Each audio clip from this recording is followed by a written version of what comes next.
bilang untuk menjadi gubernur jauh lebih siap ketimbang ini. Oh iyalah, saya sekarang jauh atau di tempat lain, Pak? Saya jauh lebih siap jadi gubernur sekarang karena udah lewatin sekolah Makobrimob kan. Dan saya juga sudah Anda harus membuat di balai kota itu makan gratis. Tapi bukan berarti banyak menu makanan. Apa? DKI, kira-kira apa yang mesti perbaiki ke depannya, Pak? Ya kita harus selesaikan banyak PR di DKI ya. Kita udah ulang-ulang sama kemacetan, banjir. Saya kira yang paling penting dibereskan itu sekarang adalah soal tata kota. Kan kita sebenarnya bisa bikin jalur alternatif banyak. Makanya di situ saya tawarkan satu konsep. Kenapa nggak tempat yang padat itu kita tawarkan kerjasama, kita bangun ke atas, tapi mereka dapat 3 kali gitu. Jadi kalau rumah Anda di dalam gang dikumpulin semua sepakat bisa dapat 1 hektar misalnya gitu ya. Anda akan dapat 3 kali. Kalau tanah Anda 100 meter dia dapat 300. Nah di situ kita bisa setengah di taman, setengah buat jalur alternatif. Kalau nggak ada tata kota kembali dengan pola seperti ini, Anda susah menata kota ini. Karena kita butuh jalur lebih banyak buat motor. Jalur sepeda juga dengan ada itu bisa manfaatkan. Lintasi taman, lintasi sungai. Jadi tidak lintasi dipakai jalan yang ada gitu. Nah itu sih yang saya kira banyak PR. Terutama PR yang lebih penting lagi, anggaran mesti transparan lah. Orang udah bayar pajak itu mahal. Kayak orang pengen tahu kan, uang saya dipakai kemana gitu loh. Itu yang selalu harus kita lakukan. Baru orang ada niat bayar pajak. Saya khawatir lama-lama orang nggak mau bayar loh. Saya nggak ada duit, kamu mau ngapain? Nanti kalau bayar, transparan bisa. Dan juga usaha harus dijalankan. Kayak dulu Pulau OPQ itu bagi saya itu adalah Tanjung Priok yang baru, yang lebih dalam.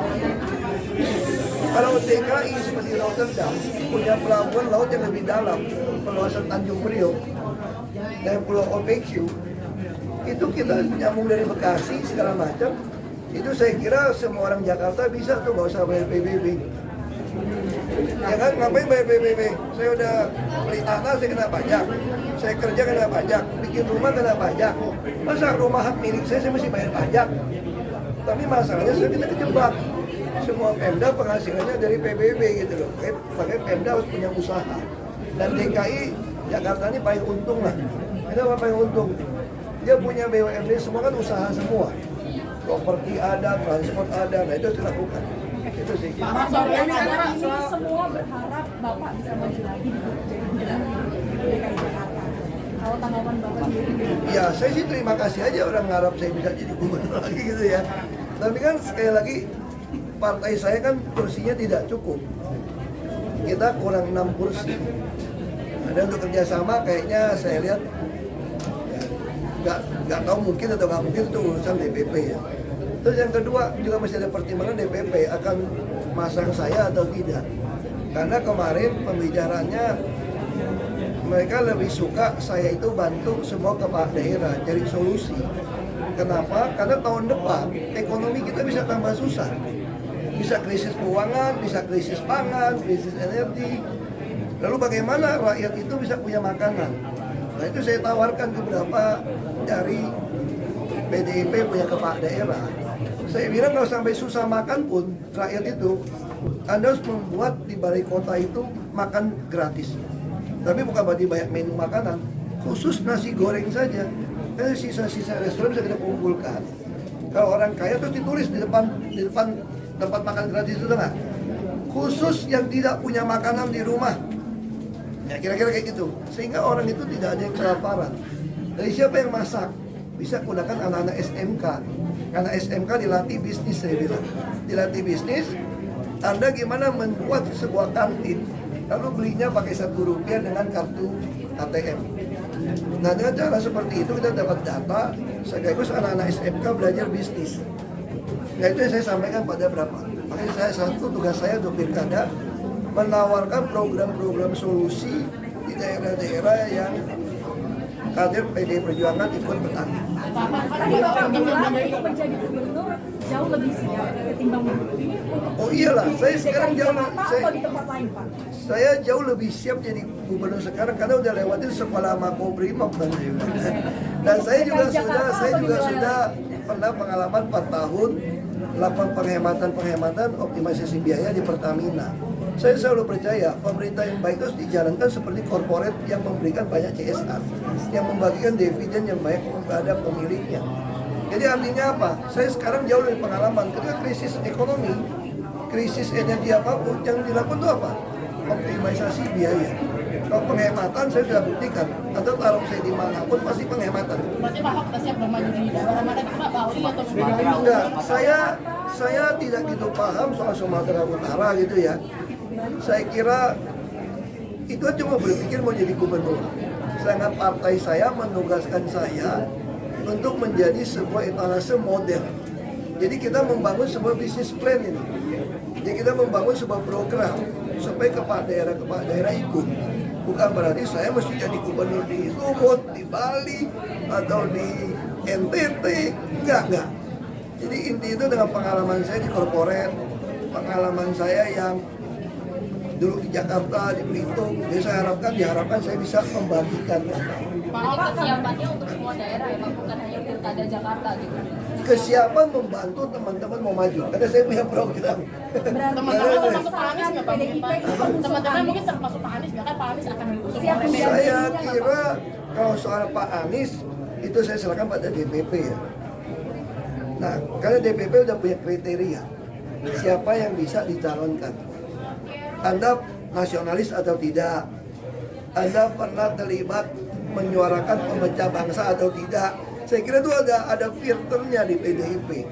Nah, PDIP ada partai yang demokratis. Dia membuka, kan dia menyerap aspirasi dari masyarakat. Tentu di sana ada nama Pak Anies dong. Karena masyarakat Jakarta kan sebagian juga pengen Pak Anies kembali jadi gubernur. Nah, tentu kader partai PDIP yang mengusulkan ini loh hasil dari aspirasi masyarakat diusulkan. Nah, soal diputuskan oleh DPP punya kriteria. Kita ini partai ideologis. Kalau misalkan Pak Anies ini termasuk dari kriteria dari PDIP sendiri, Bapak siap menjadi tim suksesnya Pak Anies? Ya, prinsip kami di dalam partai itu Bung Karno udah gariskan. Makanya saya bilang kenapa secara konstitusi Bung Karno memberikan kekuasaan kepada partai politik untuk mengusung presiden. Karena bagi Bung Karno, partai politik ini yang membuka jalan untuk rakyat. Nah, kalau mau berorganisasi berpolitik, Anda harus disiplin berorganisasi. Anda harus disiplin. Apapun diputuskan partai, Anda harus taat. Tapi sebaliknya kita juga diajarin, kalau keputusan partai berbeda dengan ideologi partai, ya pasti semua orang akan tinggalkan partai yang seperti itu gitu. Nah, ini prinsip yang kita diajarkan.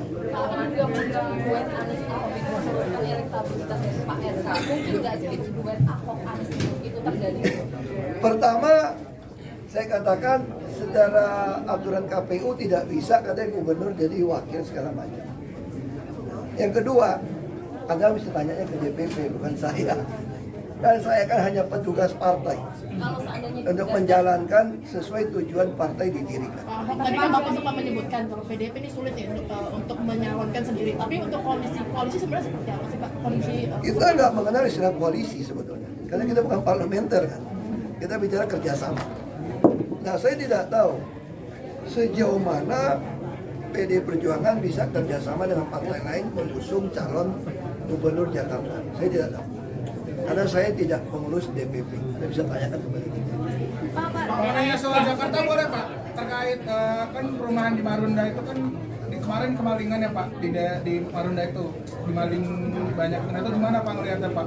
Saya waktu pertama kali masuk Jakarta, masih kan waktu Waduk Pluit jebol, banjir, atau hari itu ternyata semua rusun Marunda itu udah dijarah. Jadi bagi saya ini cuma mengulang aja kejadian dulu yang nggak diawasi dengan baik. Itu dijarah. Saya sempat waktu itu mau perbaiki, saya minta CSR pengembang-pengembang. Ini masih ingat ya di berita itu semua CSR itu kan semua dijarah, sampai kloset, keramik, pintu, jendela semua dijarah. Jadi ini saya nggak tahu kok terulang lagi gitu loh.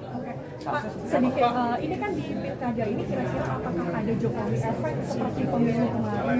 Waduh, saya nggak tahu. Anda mesti tanya tukang survei. Ini nama Kaisang juga disebutkan lagi. Iya, itu tanggapannya gimana Pak? Mantan Jakarta layak atau tidak Kaisang? Layak nggak layak, seperti kata itu tergantung pemilih. Kalau saya nilai orang, nggak etika saya menilai orang. Tapi yang pasti kalau di dalam PDIP, termasuk anak-anak Gen Z hari ini, kita mesti meninggalkan sebuah jejak, meritokrasi dan proses. Jadi semua orang harus melakukan sebuah proses.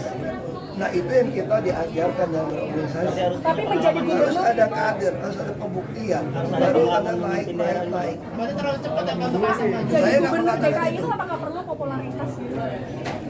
Tergantung orang Punya modal sebagai anak presiden. tergantung orang Jakarta. Tergantung orang Jakarta. Pak, muncul wacana isu koalisi 4+1 di Pilkada khususnya Jakarta, Jateng sama Sumatera Utara. 4+1 ini 4 koalisi di Koalisi Indonesia Maju, satunya Jokowi. Saya nggak tahu, karena saya nggak mengenal kata koalisi di PDIP. Tadi saya kerjasama. Pak Ahok, dugaan cawe-cawe Jokowi dong Pak. Responnya gimana Pak? Laporan Tempo tuh Pak kalau udah mulai. Ada respon nggak Pak? Anda tanya di bocor halus saja. Terima kasih Pak.